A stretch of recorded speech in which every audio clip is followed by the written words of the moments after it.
Hello hello hello and welcome to a new lecture of class Vesta, जहाँ पे हम कर रहे थे क्लास 11 की तैयारी केमिस्ट्री के साथ।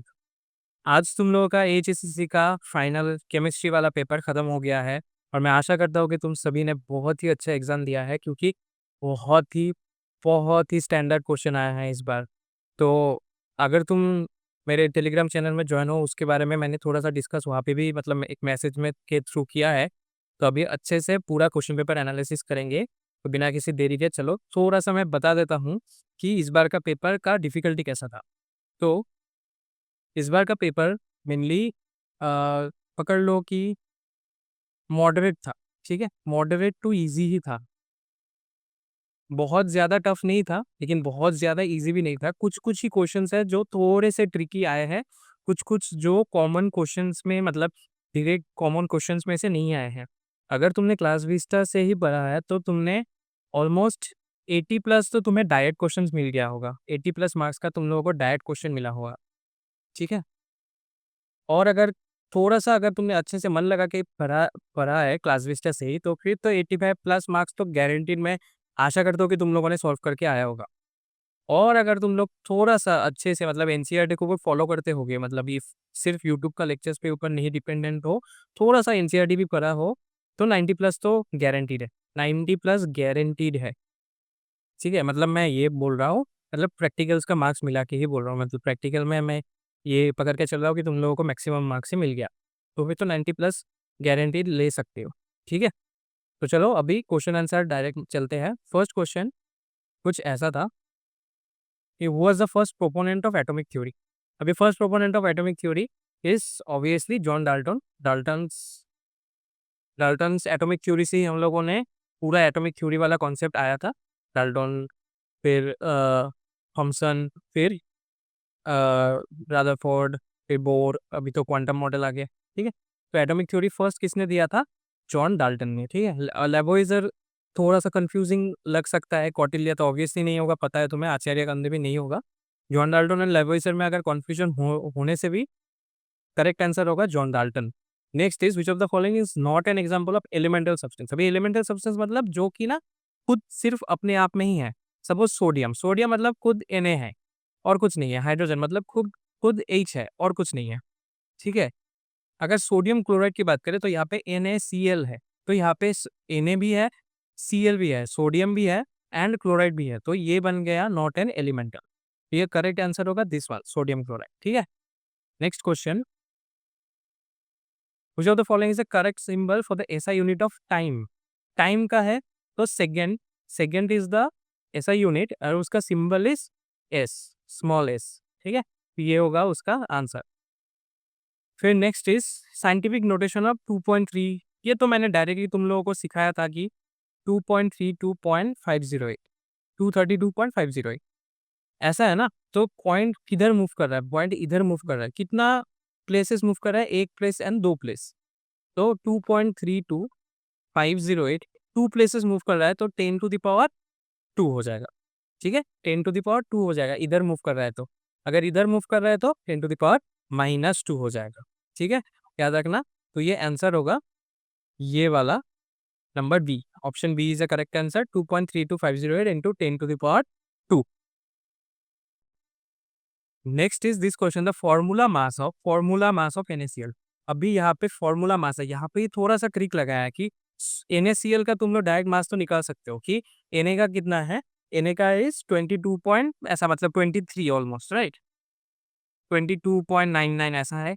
Cl का कितना है? क्लोरीन का है 35.45 ऐसा है, 35। ठीक है, फिर इन दोनों को अगर प्लस कर लोगे तो तुम्हें 58.5 तो मिल जाएगा। लेकिन यहाँ पे 58.5 रिलेटेड ही क्वेश्चंस है। तो एक 58.5 ग्राम है, एक 58.5 यूनिट है। तो यहाँ पे क्योंकि फॉर्मूला मास मांगा है तो यहाँ पे ऑब्वियसली क्या होगा? Formula mass unit that is you होगा। ठीक है, अगर सिर्फ मास मांगा होता, ठीक है, या फिर एटॉमिक वेट मांगा होता तो फिर ग्राम में आ जाता। ठीक है, so correct answer is option number C. ठीक है, चलो next question. Cathode ray particles मैंने जब पढ़ाया था चैप्टर नंबर 2 का है ये। कैथोड रे पार्टिकल्स जो एक्सपेरिमेंट था वहाँ पे मैंने लास्ट में बोला था कि cathode ray particles are nothing but electrons. तो ये डायरेक्ट मतलब कॉन्टेक्चुअल क्वेश्चन है, मेमोरी का क्वेश्चन था। तो चलो नेक्स्ट में जाते हैं। The frequency of visible light is in the order. ठीक है, तो अभी विजिबल लाइट का फ्रीक्वेंसी कितना है? अगर तुम विजिबल लाइट का फ्रीक्वेंसी जानना चाहते हो ना, तो it's in the range of 4 × 10⁻14 to 7.5 × 10⁻14। लेकिन यहाँ पे ऑर्डर पूछा है and ये 4 एंड ये 7.5 तो नहीं है ऑप्शंस में, तो डायरेक्टली 10⁻14 लिखोगे तो गलत हो जाएगा, क्योंकि 10⁻14 के साथ कुछ मल्टीप्लाई है, यहाँ पे भी 10⁻14 के साथ कुछ मल्टीप्लाई है। तो ये करेक्ट आंसर होगा 10⁻15। The order is 10⁻15। चलो next question. The quantum number that represent the stationery states of electron of each atom. यहाँ पे वो चार जो क्वांटम नंबर था, प्रिंसिपल, अजीमुथल, ठीक है, इन सब के बारे में मतलब ऑप्शंस था। मैं ऑप्शंस यहाँ पे नहीं लिखा, मैंने सिर्फ वो क्वेश्चन उठा के लिख दिया है। तो ये जो स्टेशनरी स्टेट्स है, stationary states is nothing but the shell. Stationary states are nothing but shell. ठीक है, तो शेल नंबर कौन सा क्वांटम नंबर दर्शाता है, कौन सा क्वांटम नंबर रिप्रेजेंट करता है? It is obviously principal quantum number. याद रखना, it's the principal quantum number. So the correct answer will be the principal quantum number. शायद ऑप्शन नंबर 1 में था। एक मिनट, मैं अभी चेक कर लेता हूँ। हाँ, ऑप्शन नंबर ए में था एक प्रिंसिपल क्वांटम नंबर। चलो next is which of the following is the correct set of quantum numbers for 3D orbital. तो यहाँ पे हमें 3D ऑर्बिटल के बारे में आना होगा। तो 3 एंड D, ठीक है, इन सब से 3 अगर डायरेक्टली है तो ये n का वैल्यू कितना हो जाएगा 3। D का वैल्यू कितना आ जाएगा? D के लिए एक चार्ट था जो मैंने तुम लोगों को दिया था कि S is equal to 0, P is equal to 1, D is equal to 2। तो यहाँ पे L का वैल्यू आ गया, L का वैल्यू आ गया 2, L का वैल्यू आ गया 2। So correct answer is C, n equal to 3, L equal to 2। चलो नेक्स्ट इज तो हॉरिजॉन्टल रोज। तो हॉरिजॉन्टल रोज जो होते हैं इन सबको बोलते हैं पीरियड्स। डायरेक्टली मैं बोल देता हूँ, ये सब तुम लोगों को पता होगा। एंड जो वर्टिकल्स होते हैं उन लोगों को ग्रुप्स बोलते हैं, ठीक। सो पीरियड्स, जो आंसर होगा इसका periods. Next is IUPAC name of the element having 110। 110, 1 1 0। 1 के लिए आएगा अन, 1 के लिए आएगा अन, 0 के लिए आएगा नील। सो अन अन नील, ये आ गया हम लोग answer, option number B. Next is the representative elements. अभी ये रिप्रेजेंटेटिव एलिमेंट्स कौन सा होता है पता है? These are nothing but representative elements. अगर इसके बारे में पूछे, representative elements are nothing but ones that have incomplete outermost shell. ठीक है, incomplete incomplete outermost shell. ठीक है, incomplete outermost shell and reactive, these are all reactive, and these are all reactive, जो reactive species है। And ये सब कौन से में होते हैं? एस एंड पी ब्लॉक में होते हैं। तो आंसर होगा representative elements belong to S and P block elements. Next is which of the following molecule is non polar. अभी नॉन पोलर पोलर के लिए हम लोगों को उसका स्ट्रक्चर जानना होगा। ये बॉन्डिंग चैप्टर से ये क्वेश्चन है। सो ये BeF2 का होगा, BeF, ऐसा होगा। तो F इधर खींचेगा, ये F इधर खींचेगा, तो यहाँ पे इसका नेट पोलैरिटी हो जाएगा 0। इसका नेट मैग्नेटिक मोमेंट भी 0 एंड पोलैरिटी भी हो जाएगा 0। तो अभी BeF2 होगा करेक्ट आंसर। H2O का तो बेल शेप है, ठीक है, इसका तो पोलैरिटी रहेगा। HF का भी, HF इधर खींचेगा तो पोलैरिटी रहेगा। NH3 का ऐसा H H H ऐसा आ जाएगा, तो ऊपर की तरफ खींचेगा, ठीक है, इसका भी ऊपर की तरफ खींचेगा, तो इसका टोटल 0 हो जाता है पोलैरिटी, इसीलिए non polar is BeF2। Next is the hybrid orbitals present in S of the SF6 molecule are. इस द हाइब्रिडाइजेशन से एक क्वेश्चन पूछा है, सिंपल सा है। एस का तुम्हें SF6 के लिए हाइब्रिडाइजेशन जानना पड़ेगा। अगर तुम्हें सल्फर का आउटर मोस्ट शेल के बारे में देखोगे तो 3s में 2 इलेक्ट्रॉन्स रहता है, 3p में 4 इलेक्ट्रॉन्स रहता है, इधर 2 इधर 4, नॉर्मल मतलब ग्राउंड स्टेट में, ठीक है, 1 2 3 एंड 4, ये ग्राउंड स्टेट के बारे में है। अगर इसका ही एक्साइटेड स्टेट देखेंगे सल्फर का, तो 3s में से अनपेयरिंग हो जाएगा, ठीक है, जो पेयर्ड अप इलेक्ट्रॉन्स था वो अनपेयर हो जाएगा। तो यहाँ पे एक बचा, यहाँ पे भी एक अनपेयर से एक बचा, एक बचा, एक बचा, पेयर टूट गया, ये वाला और ये वाला इलेक्ट्रॉन्स जाके बैठेगा थ्री डी में, ठीक है, क्योंकि डी ऑर्बिटल्स भी खाली है, तो ये एक, तो क्या हो गया, एस आ गया, पी तीन आ गया, डी दो आ गया, तो एस एक, पी तीन, D two, S P three, D two. So the correct option is option number three, S, option number C, S P three, D two. Next question is the bond order in Li2. ठीक है, तो bond order कैसे निकालते हैं, half of bonding electrons, minus non bonding या फिर anti bonding electrons, anti bonding electrons. इसके मामले में बॉन्डिंग इलेक्ट्रॉन्स इज 4. ठीक है, तो हाफ ऑफ बॉन्डिंग इलेक्ट्रॉन्स होगा 4, एंटी बॉन्डिंग इलेक्ट्रॉन्स होगा 2, हाफ ऑफ 2, तो ये आ जाएगा 1, तो आंसर इज 1. ठीक है, चलो next question. The quantity which represents total energy of a system. अभी टोटल एनर्जी, ये डायरेक्ट क्वेश्चन है, ये मेमोराइजेशन का क्वेश्चन है कि टोटल एनर्जी को दिखाते हैं इंटरनल एनर्जी से. ठीक है, ये एक मेमोरी बेस्ड क्वेश्चन था. नेक्स्ट वाला भी मेमोरी बेस्ड क्वेश्चन है, which is not a state function but a path function. So work is a path function, not a state function. ठीक है, चलो next is in an isothermal expansion of an ideal gas in vacuum the work done is. So work done का formula क्या है, work done is minus P external delta we. अभी pressure vacuum में कितना होगा, प्रेशर वैक्यूम में pressure कितना बन जाता है, जीरो बन जाता है, ऑलमोस्ट जीरो बन जाता है. तो वर्क डन कितना हो जाएगा, minus zero into delta we, मतलब जीरो इंटू डेल्टा वी हो जाएगा, तो कितना आ जाएगा, जीरो.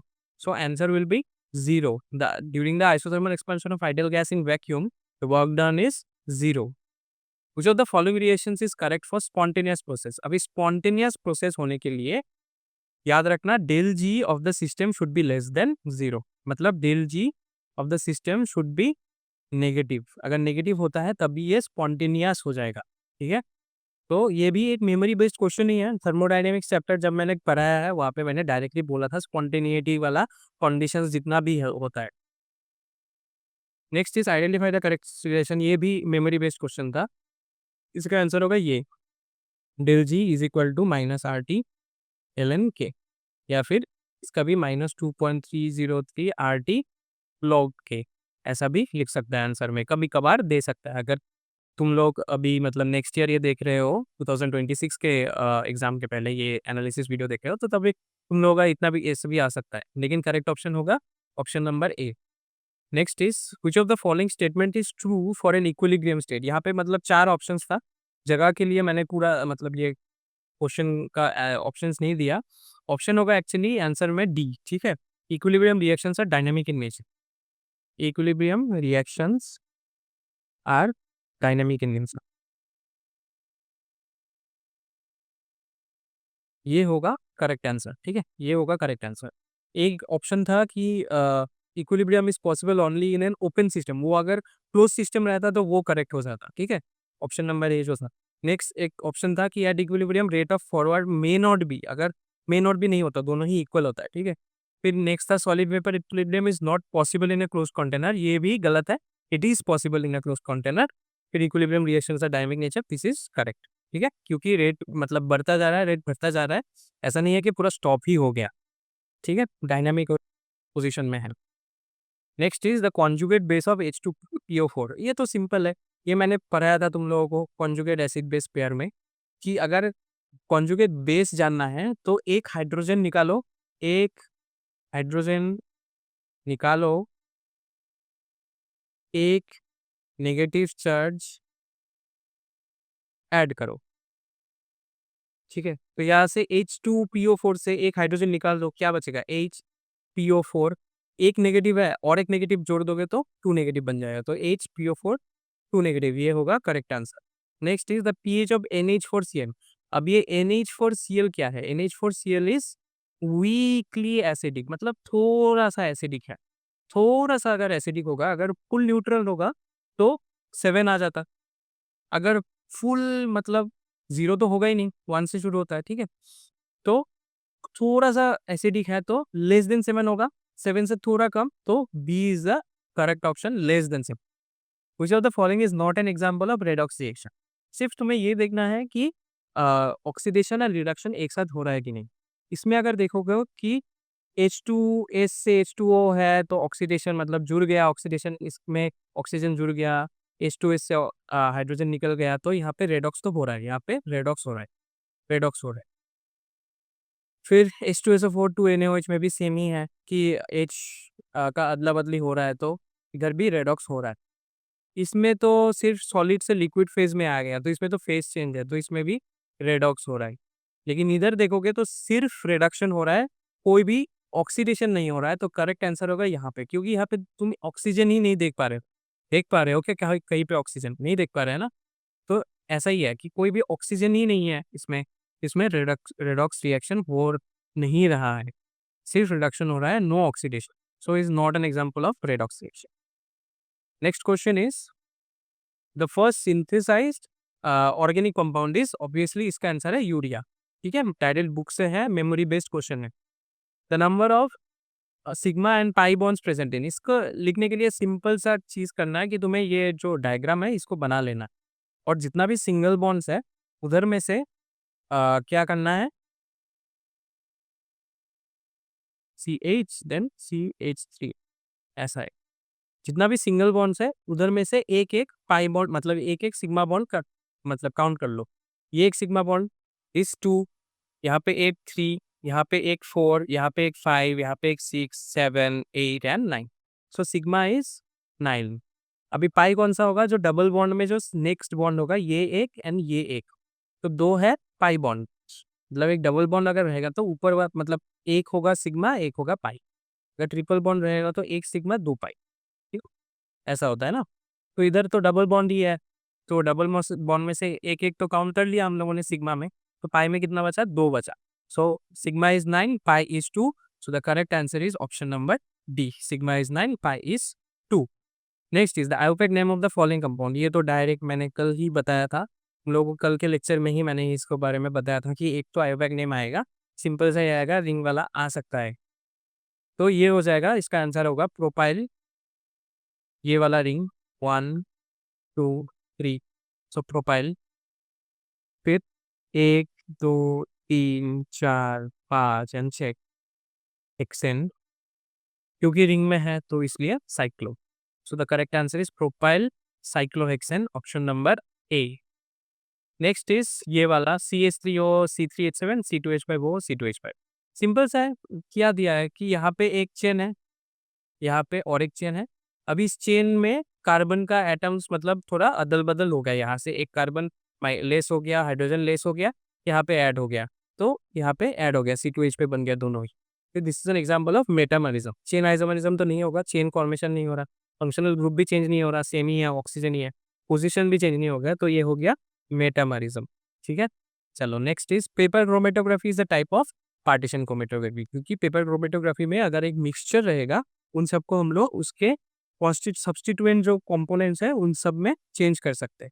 ठीक है, चलो which of the following is a decarboxylation reaction, अभी मतलब कार्बोक्सिलिक एसिड टूट रहा है, carboxylic acid is getting removed, is removed in this type of reaction. ठीक है, याद रखना कार्बोक्सिलिक एसिड इज रिमूव्ड।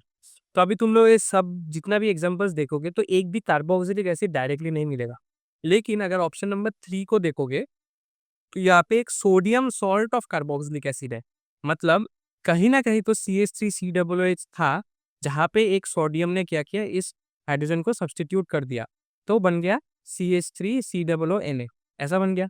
तो इसमें भी अगर इससे सोडियम को ही निकाल दे रहे हैं तो एंड कार्बोक्सिलिक एसिड वाला फंक्शनल ग्रुप ही तोड़ रहे हैं, तो ये वाला बन जाएगा decarboxylation reaction and this is the correct answer.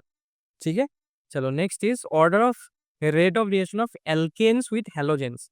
Alkanes with halogens मतलब फ्लोरीन, क्लोरीन, ब्रोमीन और आयोडीन में से अभी इनमें से सबसे ज्यादा इलेक्ट्रोनेगेटिव कौन है, इलेक्ट्रोनेगेटिव इज सबसे ज्यादा फ्लोरीन, तो F2 सबसे ज्यादा करेगा obviously.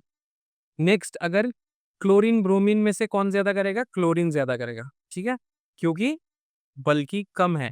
Then next is bromine and last of all is iodine, क्योंकि उसका बल्कि सबसे ज्यादा है। चलो next, the reagent used for beta elimination, ये डायरेक्ट क्वेश्चन था तुम लोगों का, मैंने जब पढ़ाया था हाइड्रोकार्बन्स वाला चैप्टर में से, तब ये हेडिंग डाल के ही मैंने कराया था कि beta elimination reactions. Beta elimination reactions में कौन सा यूज़ होता है, याद रखना, अल्कोहलिक KOH यूज़ होता है, अल्कोहलिक KOH, ठीक है? चलो next is the product obtain on passing ethyne gas and red hot iron tube. इन दोनों चीज़ को देख के ही तुम्हारे दिन में एक ही नाम आना चाहिए, वो है बेंजीन। बेंजीन। कहीं पे अगर रेड हॉट आयरन ट्यूब नज़र आए तो डायरेक्टली विदाउट एनी डाउट लिख दो बेंजीन, क्योंकि वही होगा answer. Next is which rule is generally used to determine aromaticity. अभी एरोमेटिसिटी के लिए कौन सा रूल्स होता है, मैंने बताया था, that is Huckel's rule. Hund's rule वो पीरियोडिकसिटी मतलब चैप्टर नंबर 2 में आ जाता है, स्ट्रक्चर ऑफ एटम में है। हुन्स रूल कुछ और ही बताता है, इलेक्ट्रॉन्स के फिलअप होने के लिए बताता है। सेट्जेब रूल्स तो और अलग ही है, वो मोर सब्सटीट्यूटेड प्रोडक्ट मार्कोव-निकोव भी अलग है, कहाँ पे एच कहाँ पे Br, एक मतलब HX कहाँ पे हैलोजन जाएगा कहाँ पे हाइड्रोजन जाएगा, वो डिटरमाइन करता है। लेकिन एरोमेटिसिटी डिटरमाइन करता है हकल्स रूल। अभी एरोमेटिक से ये एक क्वेश्चन आ गया कि which of the following is not an aromatic compound. तो ये तो बेंजीन है, ये तो एरोमेटिक होगा ही, सबको पता है। लेकिन ऑब्वियसली तुम देख सकते हो कि alternate double bond and single bond है, double bond and single bond alternate में। यहाँ पे भी alternate double bond single bond है, double bond single bond, double bond single bond, इन दोनों में से यहाँ पे एक आ जाता है, ठीक है। तो यहाँ पे एक डबल बॉन्ड, फिर single bond, double bond, single bond, sorry double bond, single bond, double bond. So alternative double bond and single bond is there. So इसमें भी एरोमेटिक, इसको भी एरोमेटिक बोल सकते हैं, ठीक है, ये भी एरोमेटिक बन जाएगा।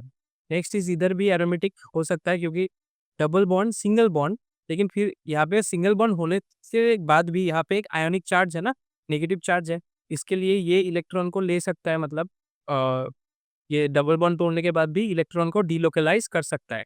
सो इसलिए डबल बॉन्ड सिंगल बॉन्ड इसको ही हम लोग पकड़ लेते हैं, डबल बॉन्ड फिर सिंगल बॉन्ड फिर डबल बॉन्ड फिर सिंगल बॉन्ड।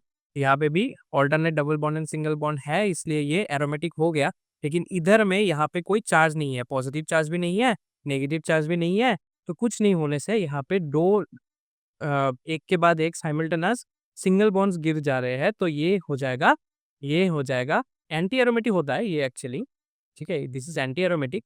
लेकिन पूछा है नॉट एन एरोमेटिक कंपाउंड, तो ये हो जाएगा एक्चुअल आंसर, ठीक है। चलो अभी MCQ हो गया है खत्म। अभी करते हैं क्वेश्चन को टैकल। जो पहला क्वेश्चन था, ये क्वेश्चन था, कल ही मैंने ये वाला क्वेश्चन आप लोगों को कराया है, कल ही, जो मोस्ट रिपीटेड PYQ वाला वीडियो था उसमें यही वाला क्वेश्चन मैंने कराया है कि calculate the amount of water in grams produce by combustion of 1 mole of methane. अभी उधर मैंने एक फॉर्मूला दिया था, फॉर्मूला से डायरेक्ट तुम लोग ये कंबशन का बैलेंस्ड इक्वेशन लिख सकते हो। यहाँ पे मैं डायरेक्ट लिख रहा हूँ। अगर मीथेन के बारे में बात करेंगे, CH4 ऑक्सीजन में बर्न होगा तो चाहिए हम लोगों को 2O2। ये 2 कहाँ से आया, ये बैलेंस वाले इक्वेशन का फॉर्मूला से तुम लोग देख सकते हो, लास्ट लेक्चर में ही है, या फिर हाइड्रोकार्बन्स लेक्चर में भी तुम लोगों को मिल जाएगा। प्रोड्यूस होगा CO2, यहाँ पे भी मोलरिटी 1 है, एंड 2H2O, ठीक है। ये हो गया हम लोगों का वो कंबशन वाला फॉर्मूला को लगाने के बाद बैलेंस केमिकल इक्वेशन।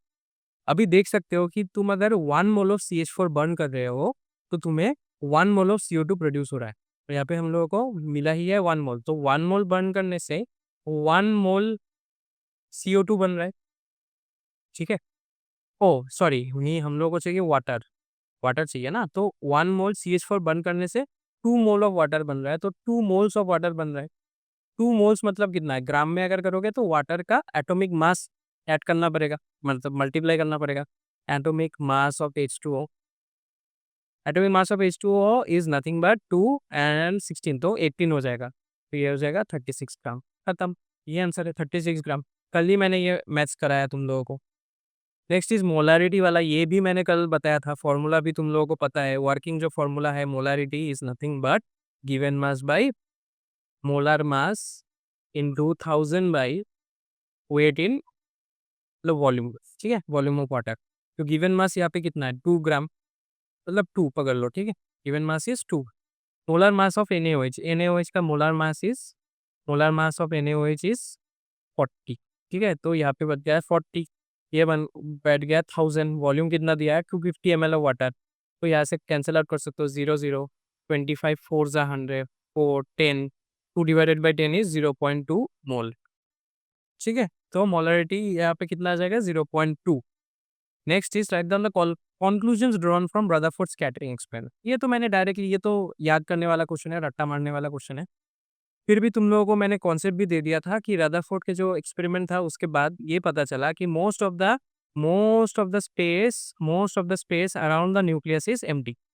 ठीक है, atoms are mostly empty, atoms are mostly empty, ये था। फिर most mass is concentrated at the center, also called nucleus। ठीक है,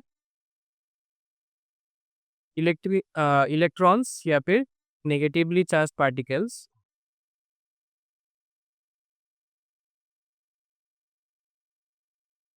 ऑर्बिट अराउंड द न्यूक्लियस।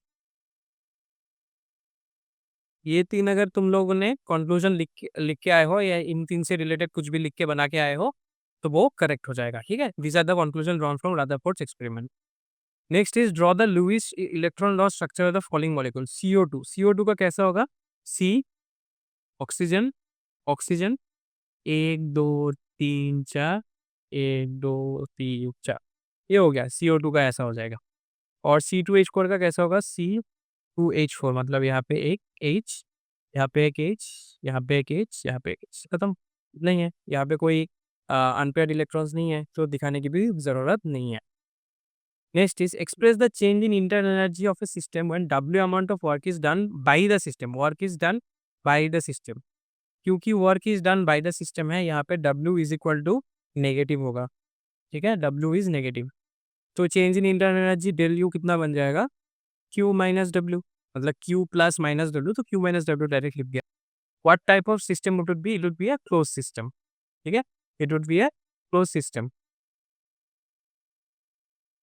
क्योंकि यहाँ पे अमाउंट ऑफ हीट सप्लाई हो रहा है। ठीक है, अमाउंट ऑफ हीट सप्लाई हो रहा है तो ओपन तो मतलब आइसोथर्मल तो नहीं होगा, एडियाबैटिक भी नहीं होगा, आइसोलेटेड नहीं होगा, सो क्लोज्ड ही होगा। ठीक है, चलो next is what are the oxidising and reducing agent. Oxidising agent कौन सा है? मैं नहीं लिखा रहा हूँ, मैं सिर्फ वैसे ही बोल रहा हूँ। Oxidizing agents are those molecules, those compounds which oxidize another compound but in the process itself get reduced। ठीक है, reducing agents are those compounds which reduce other complexes, other compounds but itself get oxidized।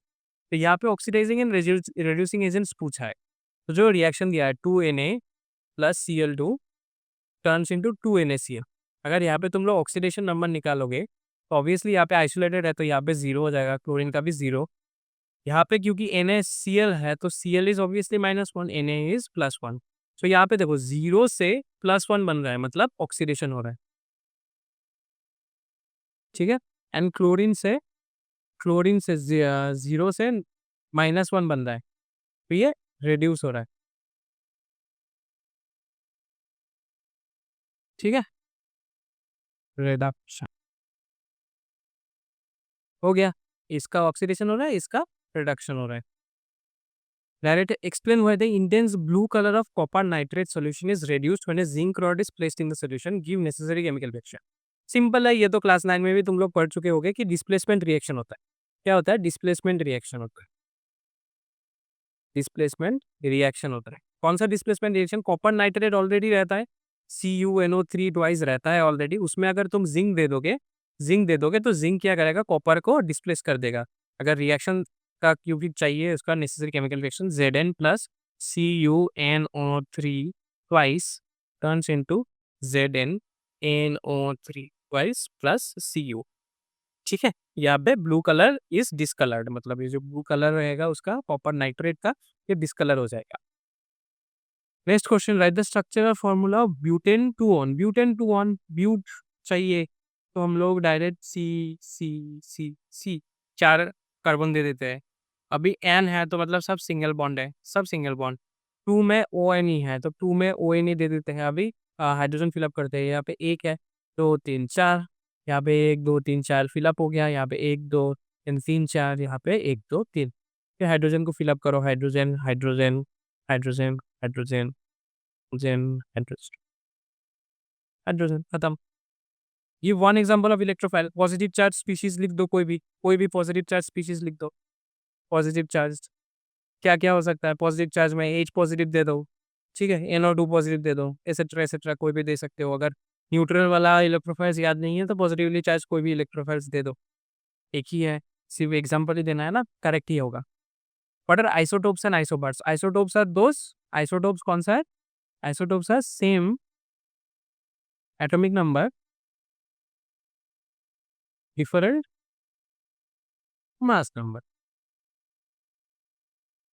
Isobars are those same mass number, different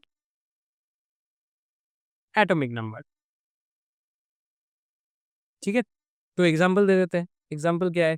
hydrogen का ही पकड़ लो, एक होता है protium, एक होता है ट्रीटियम, ड्यूट्रियम, और एक होता है ट्रीटियम।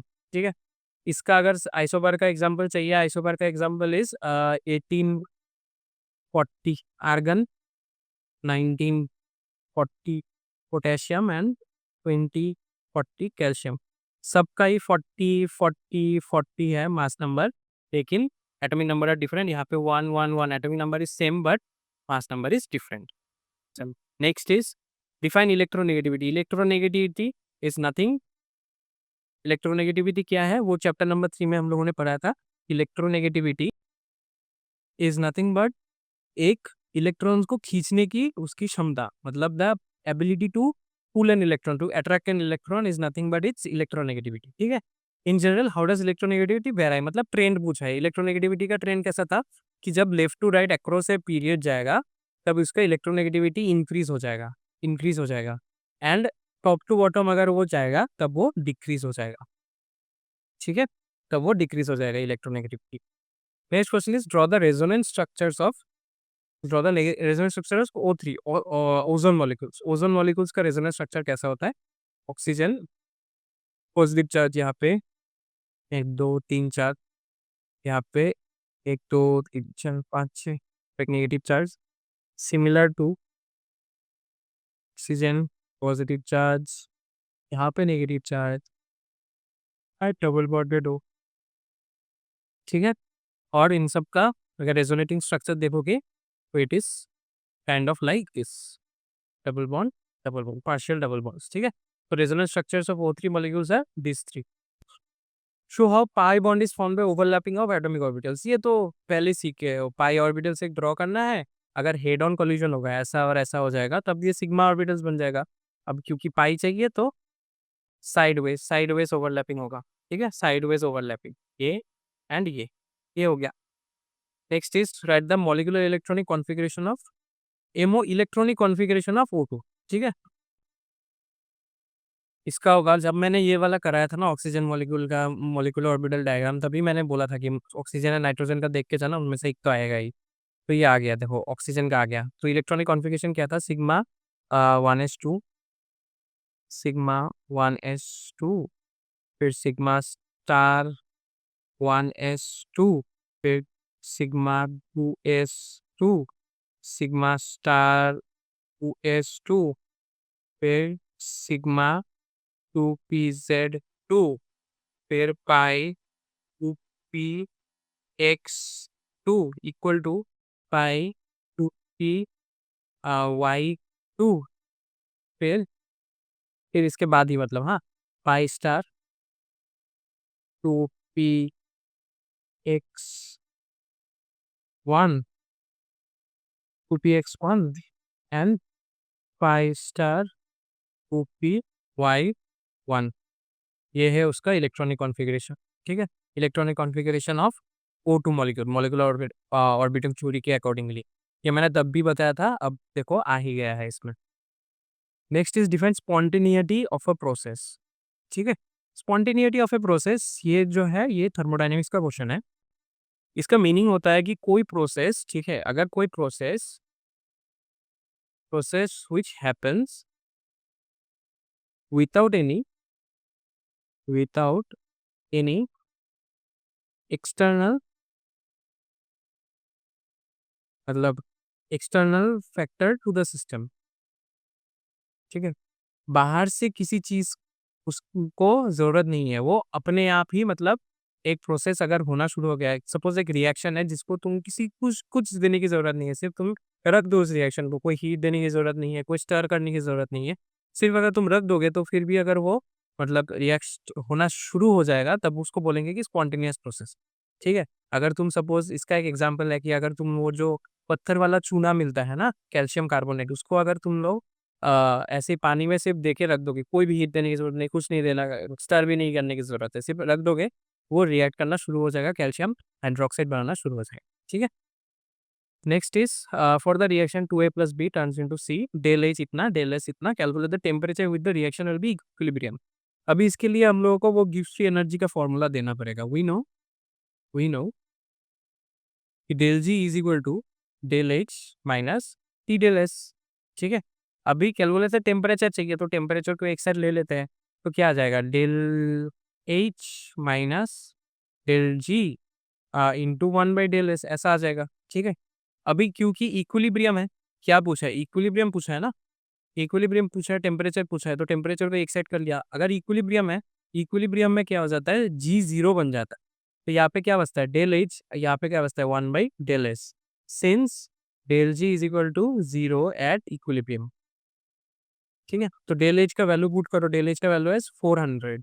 नेक्स्ट इसका वैल्यू इज़ 0.2। तो आंसर आ गया, therefore T का आंसर आ गया 2000 kelvin. So at 2000 kelvin the reaction will be at equilibrium.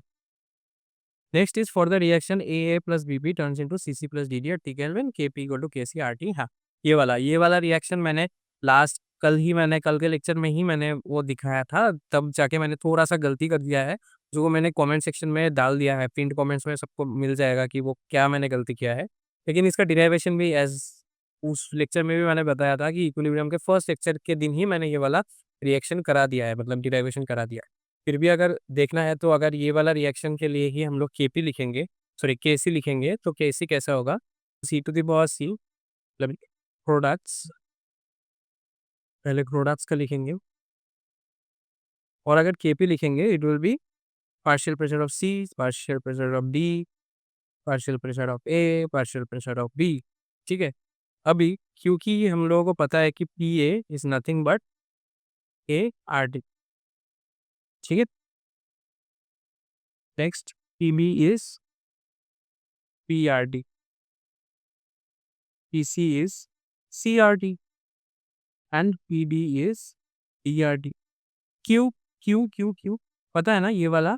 क्योंकि P V equal to N R D है, तो यहाँ पे अगर पी उठाओ तो N R T by V लगेगा। So N by V is nothing but concentration, direct हम लोग लिख सकते हैं। तो केपी का वैल्यू क्या बन गया? ये जो केपी का वैल्यू था, ये क्या बन गया? केपी का वैल्यू बन गया पीसीसी में, मैं ये वाला लिख देता हूँ, C R P to the power C, मतलब C to the power C and R P to the power C, फिर D to the power D, R P to the power T. ऐसे ही A to the power A, R P to the power A, B to the power B, R T, sorry R P लिखा हूँ मैं, R T, R T को R T to the power B ऐसा लिख दे। फिर इन सबको कॉमन ले ले, सी सी डी डी सबको कॉमन ले सकता है, C C D D A A B B. R T को अगर कॉमन ले ले तो ऊपर आ जाएगा सी प्लस डी, नीचे आ जाएगा ए प्लस बी, ये अगर ऊपर चला जाएगा तो माइनस ए प्लस बी आ जाएगा। तो product minus reactant is nothing but, ये तो बन गया के सी, ये तो बन गया K C and this R D, ये is nothing but del N, change in polarity. So इसको छोड़ो, के पी पहले लिख दो, के P is equal to K C to into R T to the power delta N. ठीक है? डेल्टा एन, यही कल मैंने थोड़ा सा गलत बोल दिया था, माइनस इक्वेशन सोच के मैंने वो अलग ही बोल दिया था। ठीक है? कोई बात नहीं, फिर भी इक्विलिब्रियम के जो फर्स्ट लेक्चर है उसमें ही तुम लोगों को इसका डिटेल डेरिवेशन मिल गया, यहाँ पे तो मैंने छोटा करके सिर्फ दिखाना है, दिखा दिया। नेक्स्ट इज गिव वन एक एप्लीकेशन ऑफ इक्विलिब्रियम कांस्टेंट। जो इक्विलिब्रियम कांस्टेंट होता है ना के, इसका तुम अच्छे से बना के दिख सकते हो, मैं इसी वजह से बोल देता हूँ कि इसका आंसर क्या हो जाएगा कि इक्विलिब्रियम कांस्टेंट जो होता है के, अगर वो के इज ग्रेटर देन 1 होगा तब याद रखना कि प्रोडक्ट इज मोर। ठीक है? Product is more, reactant less. और अगर के लेस देन 1 हो जाता है तो फिर याद रखना प्रोडक्ट इज लेस। इससे हम लोग चेक कर सकते हैं बड़े-बड़े इंडस्ट्रियल प्रोसेस में, अगर इक्विलिब्रियम कांस्टेंट इज ज़्यादा देन वन मतलब मोर देन वन, तो फिर मतलब प्रोडक्ट बहुत अच्छे से बन रहा है, एफिशिएंसी बहुत ज़्यादा होगा, प्रॉफिट भी ज़्यादा होगा। अगर उसका लेस देन वन है तो प्रोडक्ट कम आ रहा है, एफिशिएंसी कम आ रहा है, तो लॉस हो सकता है, प्रॉफिट ज़्यादा नहीं होगा। Next is what is electromagnetic effect? Electromagnetic effect explained with the help of a suitable example. Electromagnetic effect is nothing like मतलब डायरेक्ट मैं एग्जांपल ही देता हूँ। सपोज एक साइनाइड है, ये नेगेटिव है, ठीक है, इलेक्ट्रोफाइल है। इसको अगर मैं सपोज सी डबल बॉन्डेड हो, यहाँ पे अगर इसको अटैक कराऊँ, due to this due to this reagent due to this reagent क्या हो जाएगा, एक पार्शियल पार्शियल पॉजिटिव चार्ज इसके ऊपर आ जाएगा, पार्शियल नेगेटिव चार्ज इसके ऊपर आ जाएगा, क्योंकि ये ऑक्सीजन का टेंडेंसी है, oxygen is more electronegative, oxygen का टेंडेंसी है कि इलेक्ट्रॉन को खींचे। एंड बिकॉज एक ऐसा मतलब रिएजेंट भी है जो अटैक कर सकता है, तो क्या हो जाएगा, बहुत इजीली ये del positive and del negative हो जाएगा, मतलब ऑक्सीजन को और भी इजी हो जाएगा इलेक्ट्रॉन को खींचने के लिए। This is nothing but the electromagnetic effect. ठीक है, चलो next question. Give chemical equation for detection of S in sodium fusion extract. Sodium fusion is extract is nothing but Lassaigne's filtrate. Lassaigne's filtrate के बारे में कल मैंने अपने reaction जो मतलब मोस्ट रिपीटेड पीवाईक्यू था उसमें सब वाला सब लिखा दिया कि किस किस का आ सकता है, नाइट्रोजन का आ सकता है, सल्फर का आ सकता है या फिर हेलोजन का आ सकता है। देखो इस बार कौन सा आया, सल्फर का। सल्फर का मैंने वहाँ पे एक लिखा है, मैं यहाँ पे दो ही लिख देता हूँ। एस अगर सल्फर रहेगा उसके साथ अगर तुम FeCN5NO नेगेटिव करोगे, ठीक है, ये बन जाएगा FeCN5NOS और negative. This is violet in colour. और एक reaction, this is one, this is next, lead acetate को लेके कि अगर यहाँ पे तुमने लीड एसीटेट को दे दिया CH3C+1CO2, यहाँ पे अगर लीड एसीटेट दे दिया तो PbS फॉर्म हो जाएगा। This is black colour +2CH, तो C नेगेटिव ऐसा हो जाएगा। सो ये आ गया ब्लैक कलर का पीपीटी, ये आ गया वायलेट कलर का पीपीटी। इससे हम लोग लेजेंड्स फिल्ट्रेट में अगर ऐसे डालेंगे तो हम लोग डायरेक्ट ये टेस्ट कर सकते हैं। ठीक है, कल ही मैंने ये रिएक्शंस दिखाया है, तो अगर कल का वाला लेक्चर देखा होगा तो तुम लोग को ये डायरेक्ट कॉमन मिल सकता था। ये डायरेक्ट कॉमन था, डायरेक्ट यही लिखा है मैंने। Define wave number. Wave number is number of wavelengths in a given distance. Number of wavelengths at a given distance along the propagation of wave, मतलब जिस डायरेक्शन में वो बढ़ रहा है वो वेव, उसमें एक पर्टिकुलर डिस्टेंस में कितना सारा वेवलेंथ है, उसको हम लोग बोलते हैं वेव नंबर। इसका यूनिट है मीटर इन इनवर्स, क्योंकि इसका मतलब जो फॉर्मूला होगा 1 बाई वेवलेंथ ना, वेवलेंथ इज मीटर, तो 1 बाई वेवलेंथ मतलब 1 by metre is metre inverse. ठीक है, unit is metre inverse. Next question is explain how line spectrum of hydrogen atom can be explain with the help of Bohr's theory. इसका भी थोड़ा सा explanatory type का ही answer होगा कि bore ने क्या एज्यूम किया था। Bore assumed electrons move in particular energy levels. ठीक है, मतलब electrons move in particular energy levels, उस एनर्जी लेवल को वो छोड़ के नहीं जाता। सो सपोज ये न्यूक्लियस है एंड यहाँ पे एक एनर्जी लेवल, यहाँ पे एक एनर्जी लेवल है। सो सपोज अगर वो इलेक्ट्रॉन यहाँ से यहाँ तक जंप हो भी गया ना, तो वो फिर से रिटर्न करेगा by the release of energy. And ये जो जंप करेगा इसके लिए भी एनर्जी चाहिए। अगर एनर्जी आके इस इलेक्ट्रॉन को पुश करेगा, सपोज यहाँ पे एक इलेक्ट्रॉन है, इस इलेक्ट्रॉन को अगर पुश करेगा कि यहाँ से तुम यहाँ पे जाओ, कुछ देर बाद वो इलेक्ट्रॉन यहाँ से नीचे आ जाएगा बाई लॉस ऑफ एनर्जी। ठीक है, बाय लॉस ऑफ एनर्जी। ये due to loss of energy यहाँ पे एक लाइन स्पेक्ट्रम जनरेट होगा। सो बोर ने ऐसे एक्सप्लेन किया था कि एज्यूम करके कि electrons move in particular energy levels and कुछ कुछ ही फॉरबिडन जम्प्स होते हैं। ठीक है, सब जम्प्स फिजिबल नहीं है, सब जम्प्स अलाउड नहीं है, कुछ कुछ ही मतलब पॉसिबल जम्प्स है, वही कर सकता है। और अगर वो करता है तो वो हाइड्रोजन एटम का जो लाइन स्पेक्ट्रम है वो जनरेट करके दिखाता है। ये बोर्ड ने बोला था, इसको ही थोड़ा सा तुम लोगों को बना के लिखना है एक्सप्लेनेटरी वे में। ठीक है, next question, with the help of suitable example explain positive resonance effect and negative resonance effect. ये मैंने दिया है पॉजिटिव नेगेटिव। ठीक है, पॉजिटिव का कैसा होगा, पॉजिटिव का पकड़ लो कि फेनॉल का ही देख लो। ठीक है, ऑक्सीजन ऐसा होता है ना, ऑक्सीजन हाइड्रोजन, फिर यहाँ पे लोन पेयर होता है, दो। अच्छा, ये लोन पेयर आके यहाँ पे अटैक करेगा, ये यहाँ पे अटैक करेगा।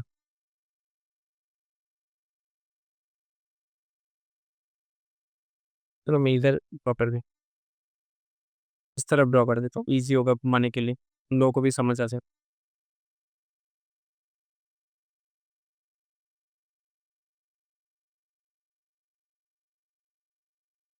सपोज़ ऑक्सीजन है, हाइड्रोजन है, लोन पेयर ने यहाँ पे अटैक किया, ये वाला यहाँ पे चला गया, तो कुछ ऐसा बन जाएगा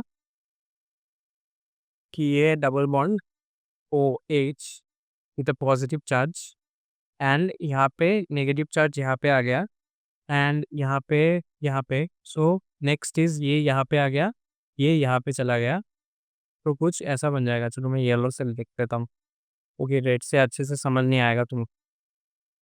ये आ गया, यहाँ पे नेगेटिव चार्ज आ गया, ये आ गया, OH आ गया, यहाँ पे पॉजिटिव है डबल बॉन्ड।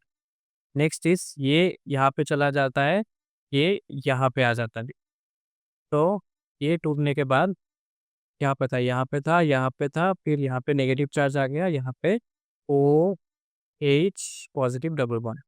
फिर क्या करेगा, ये नेगेटिव चार्ज यहाँ पे जाएगा, ये पॉजिटिव चार्ज ऑक्सीजन की तरफ, मतलब ये डबल बॉन्ड टूट के ऑक्सीजन की तरफ चला जाएगा। फिर यहाँ पे ये बन जाएगा, सॉरी सॉरी सॉरी, यहाँ पे ये बन जाएगा, यहाँ पे ये बन जाएगा, यहाँ पे ये बन जाएगा, फिर OH ऐसा बन जाएगा। ठीक है, तो ये हो गया पॉजिटिव आर इफेक्ट। ठीक है, suitable example explain positive resonance effect. ठीक है, पॉजिटिव रेजोनेंस इफेक्ट इसको बोलते हैं, एग्जांपल के साथ दिखा दिया मैंने। नेगेटिव रेजोनेंस इफेक्ट के लिए सपोज नेगेटिव के लिए कौन सा ले लूँ, NO2 का ले लेता हूँ। NO2 ये है, फिर इन नेगेटिव बॉन्ड डबल बॉन्ड, ये डबल बॉन्ड टूट के यहाँ चला गया, ये डबल बॉन्ड टूट के यहाँ आ गया, फिर क्या बन जाएगा, फिर बन जाएगा कुछ ऐसा ऐसा, फिर एन ये बन जाएगा O, ये बन जाएगा O नेगेटिव, एक दो चार पाँच छः, ऐसा बन जाएगा। फिर यहाँ पे पॉजिटिव चार्ज आएगा, फिर ये चला जाएगा यहाँ पे, गलत लिख दिया क्या, नहीं ठीक ही लिखना है। फिर ये चला आएगा यहाँ पे, तब ऐसा बन जाएगा, यहाँ पे आ गया एम O नेगेटिव, एक दो चार छः, यहाँ पे आ गया पॉजिटिव चार्ज डबल बॉन्ड, यहाँ पे चला गया, फिर ये यहाँ पे पॉजिटिव चार्ज NO नेगेटिव, फिर ये पॉजिटिव चार्ज जाके यहाँ पे अटैक करेगा, यहाँ पे अटैक करेगा, ये करेगा इधर, सॉरी ये करेगा इधर, तो क्या बन जाएगा, एक दो तीन, यहाँ पे एन डबल बॉन्ड है, ओ ऐसा बन जाएगा। ये है नेगेटिव आर इफेक्ट। ठीक है, नेगेटिव आर इफेक्ट। ये हो गया positive are effect and negative are effect. थोड़ा सा हार्ड था, थोड़ा सा सॉल्व करने के लिए मुझे भी टाइम लग गया, तुम लोगों को भी शायद एग्जाम में टाइम लगेगा, काउंट करके देखना पड़ेगा कहाँ पे कौन सा बॉन्ड टूटता है, लेकिन ऑलमोस्ट ईजी था, थोड़ा लेंदी लेकिन ईजी था। Explain briefly the distillation process. जो डिस्टिलेशन प्रोसेस क्या होता है, ये मैं थोड़ा सा तुम लोगों को ऐसे ही समझा देता हूँ। डिस्टिलेशन प्रोसेस में क्या होता है, सपोज एक जगह पे क्या करता है, हीट करता है चीज़ों को। ठीक है, हीट करने के बाद ये तो वेपर बन जाता है, ये दिस बिकम्स वेपर। ठीक है, यहाँ पे लिक्विड था, ये बन गया वेपर। फिर यहाँ पे एक मतलब पाइप के थ्रू इस वेपर को लाया जाता है, लाने के बाद एक जगह पे रखा जाता है जहाँ पे ये ठंडा हो जाता है, कॉन्डेंसेट हो जाता है। कॉन्डेंस करने के बाद यहाँ पे लिक्विड जो है वो बाहर निकल जाता है।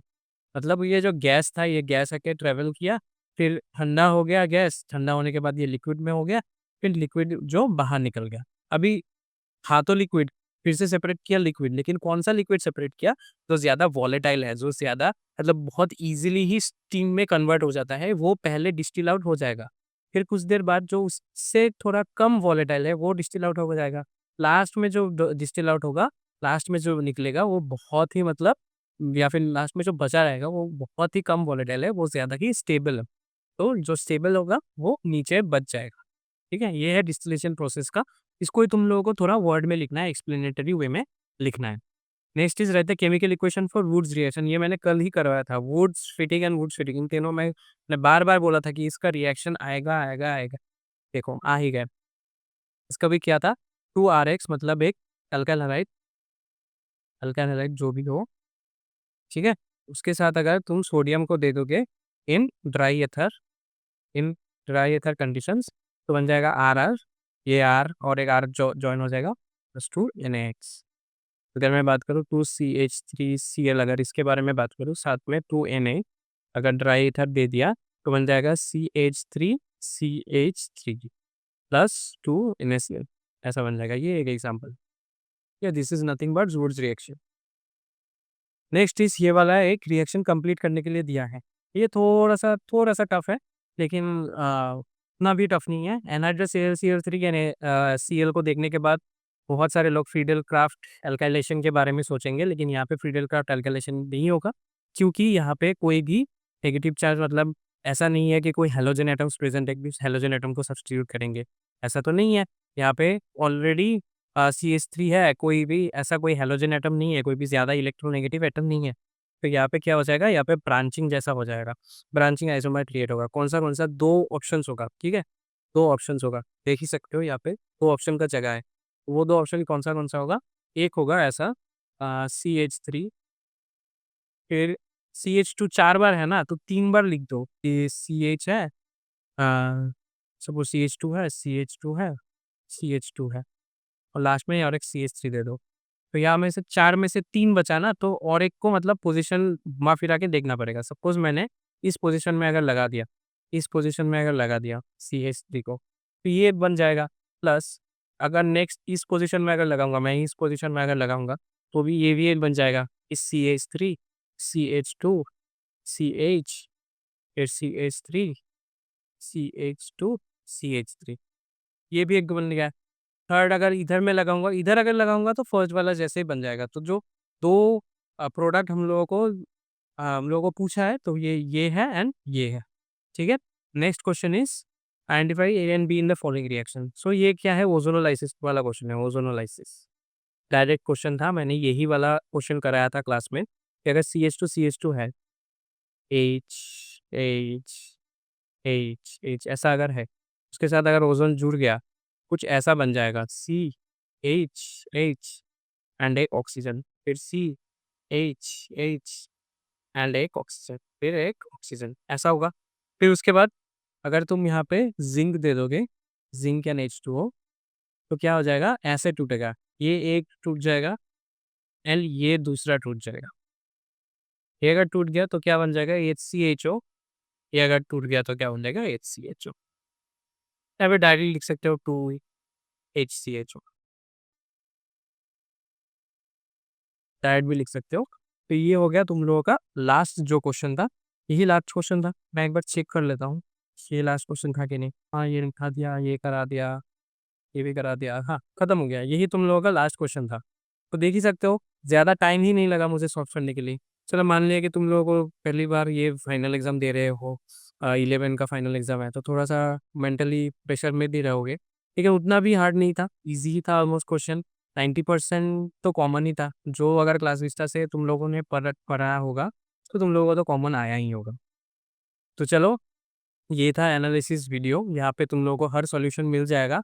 अगर कोई सॉल्यूशन करने में मुझे गलती हुआ है, या फिर तुम किसी और तरीके से तुम लोगों ने अप्रोच किया है, या फिर कोई और आंसर निकला है जो कि तुम सोच रहे हो कि राइट है, तो यहाँ पे कमेंट बॉक्स में मुझे बता देना। कमेंट बॉक्स में वो कमेंट करके ड्रॉप कर देना कि कैसे किया है तुमने, या फिर अगर मेरा भी गलत है तो मुझे भी फीडबैक दे देना, क्योंकि मैं यहाँ पे डायरेक्टली ये सब सॉल्व कर रहा हूँ। मैं ये क्वेश्चन पेपर लेके बैठा था, डायरेक्टली ये सब सॉल्व कर रहा हूँ।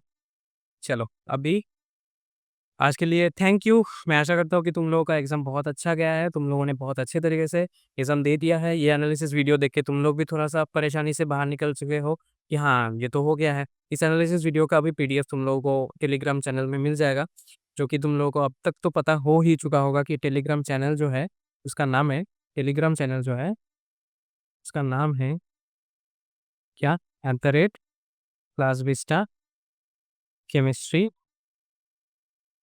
और जो इंस्टा है, इंस्टाग्राम है, उसका नाम है @क्लास विस्टा ऑन आईजी।